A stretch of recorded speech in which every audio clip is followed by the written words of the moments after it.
Welcome back to the best of Rslash. Today we're taking a look at r/AMA. I'm the 1 out of 1 million statistic that had an actual adverse reaction to a vaccine, and I am permanently vaccine injured. I am still strongly pro-vax AMA. Very long story short, when I was 14, I had a near immediate and severe reaction to a TDAP vaccine.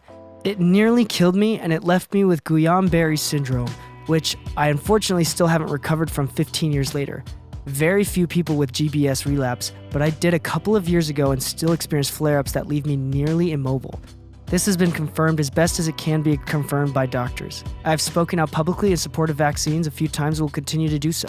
For every 1 in a million statistic, there has to be that one, and I happen to be it. So we're going to take a look at these questions here. How do Karens look at you, knowing that you have been hurt by vaccines but still support them? They actually accuse me of being a well-paid shill for Big Pharma. My bank account balance says otherwise. Strange. My mom likes to use vaccine-injured people like you as a reason to propagate her anti-vax belief. Surprisingly, I've rarely had people use my story as validation for their fear of vaccines. Anywhere I could see, at least. But I've made my stance on that line of thinking very clear. One person having a reaction like mine is so much better than 999,999 others being unprotected against preventable diseases that can and will kill a lot of them. I commend you for being able to see that. It sickens me how my mom talks about vaccine injuries as if people who experience them are just props for her ideology. Unfortunately, you are a good position to propagate unhealthy ideologies, but instead you promote what's right, which is actually very powerful. How are you doing? Honestly, life is a real struggle. I never know when my GBS is going to decide to flare up, and there's no way to tell how long the flare-ups are going to last. I could also have another relapse at any time. Living with so many unknowns isn't the easiest. It's hard to make commitments, and when the symptoms are combined with those from my other health issues, it's impossible to work any kind of regular job. I struggle mentally, emotionally, physically, and financially every single day. It's hard to do everyday tasks. I have to give myself pep talks and take breaks to get through a shower.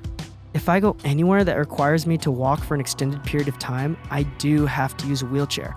But I've also had some incredible life experiences that I wouldn't trade for anything. I lived and studied in Japan, spent a few weeks in England, worked for a video game developer as a customer service and tech support rep, but still.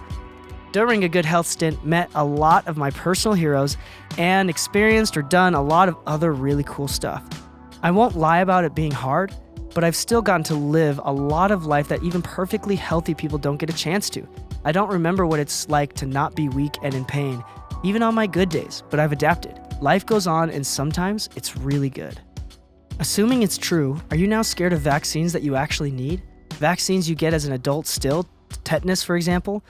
Also, can you please elaborate on the GBS? Is it painful? Do you have bad nerve pain from it? How is it on a day-to-day basis? Is it always bothering you or only during flare-ups/relapses? Thanks, I hope the best for you and that it leaves you alone, man or girl. Stay strong. Given that I have an autoimmune disorder and could potentially be sensitive to all vaccines, I've been advised not to receive anymore, so I haven't been vaccinated since I was 14.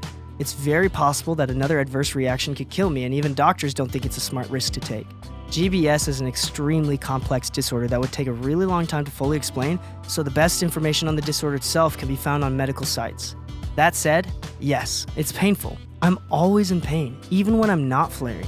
I get random neuropathy, mostly in my extremities. Sometimes it's just irritating. Other times it's very painful. The daily non-flare, non-relapse issues are mainly generalized weakness, neuropathy, and severe fatigue. I have back and neck problems from it, and I get headaches constantly. I have horrible allergies, which is pretty typical with autoimmune disorders. I still occasionally use a wheelchair depending on the situation I'm in and how my body is feeling that day. Flare-ups usually cause me daily symptoms to get a whole lot worse. My arms and legs will decide not to work. They aren't paralyzed, I still have sensation, but the muscles decide to tap out for a while. The fatigue is extreme, and I spend most of my time sleeping. And yeah, the pain is a lot worse too. Relapses. Well, the last time, I was so weak and my nervous system was so messed up that I couldn't even sit up for more than 5 minutes at a time. I had to learn how to do tasks while lying down, using a pillow, or something to prop my head up enough to see, eat, drink, etc. Anytime I had to actually get up to do something, I'd usually end up lying on the ground gasping for air after a couple of minutes. It's extremely hard to breathe. Temporary paralysis happens, it's just not a fun time. And thank you for the well wishes. I appreciate it a lot. Did you die? I woke up dead the next morning. Were you told you're not allowed to receive certain shots in the future? My partner was recently diagnosed with GBS and was advised not to get the flu shot again. Also, I thought GBS eventually goes away, and if the symptoms continue to flare up, it's most likely CIDP? Yes, I was. Doctors have advised me to not receive any more vaccinations at all due to the state of my immune system, which is really scary, especially right now. You're correct. 70% of people with GBS recover within 3 years and never experience any symptoms again. Technically, GBS never fully goes away and can be triggered again by another extreme immune response, but most people never have an issue with it after they recover. CIDP is very similar, and symptoms that persist absolutely can be a sign of CIDP. There are, however, a slim minority of GBS survivors who continue having symptoms of GBS and even experience full relapses. There isn't much knowledge on it yet, but I think that I've read every study on it that's out there. But it has been observed in some particularly unlucky individuals like myself. Also, I wish your partner good health and a speedy full recovery. GBS is no fun, but recovery is very likely. Did you go to vaccine court, aka National Vaccine Injury Compensatory Program? Were you awarded any money? What was the process like? I wish I had a more positive answer to this, but no, I didn't. As a kid, I had no idea that the program existed. Unfortunately, my parents didn't know either. It wasn't as high profile 15 years ago as it is now. By the time that I learned about it, the period of eligibility had expired. And while I think that it's kind of ridiculous for there to even be a period of eligibility for something like this, as long as there is a history of medical documentation to prove a patient's timeline, the rules are rules and my hands are tied. Do you at least receive disability benefits? Yes, I do. I would love to not have to be on disability, but I'm grateful for what I can get. To be fair, it isn't entirely due to my GBS. I have other health issues as well, but the GBS definitely contributes to my inability to work. Can you recall exactly what happened that day? Yes, I remember it vividly. Not the appointment itself, but what happened afterwards. It started with my arms swelling up so big that my swim teammates were teasing me about doing steroids. It was probably 3 times its usual size, and it really hurt. Then I started having serious breathing problems somewhere from 24 to 48 hours after the injection. From there, it was a rapid decline into a very severe illness that I genuinely can't fully remember because I was pretty messed up. But I do remember that my muscles seemingly atrophied overnight. It was a problem with the nerves, not the muscles, but that's what it felt like. And I had extreme breathing difficulty. Then the paralysis attacks started, and stroke-like symptoms. And I was suddenly hyper-allergic to everything. It was a lot for a 14-year-old me to handle. Your post triggered me. I'm Dutch, female, 33, also one of these 1 out of 1 million, and strongly pro-vax. So afraid I'll get sick because other people don't vaccinate. You wrote that you're always in pain. I know what you mean. Hopefully you'll learn how to deal with and accept the pain. My therapist once asked me if my pain was only negative, but it also made me stronger and makes me see the world in a different way. How do you feel about your pain, for that matter? Very trivial, but how do you feel about traveling? I find it kind of sad that I'm not able to visit countries where you need to be vaccinated before visiting them.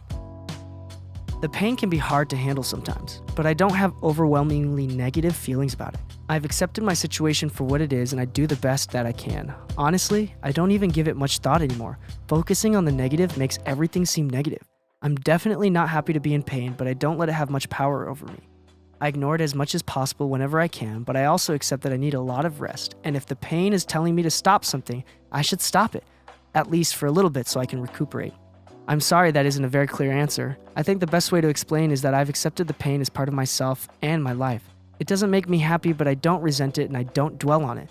I love traveling so much, but yeah, I also find it sad that there are places that I can't visit. At the same time, I know that it's for my best, both for me and for the people in those areas.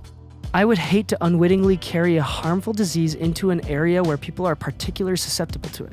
The rules are there for a reason. I won't try to break them, but there's still a lot of the world that I can visit, and that makes me very happy.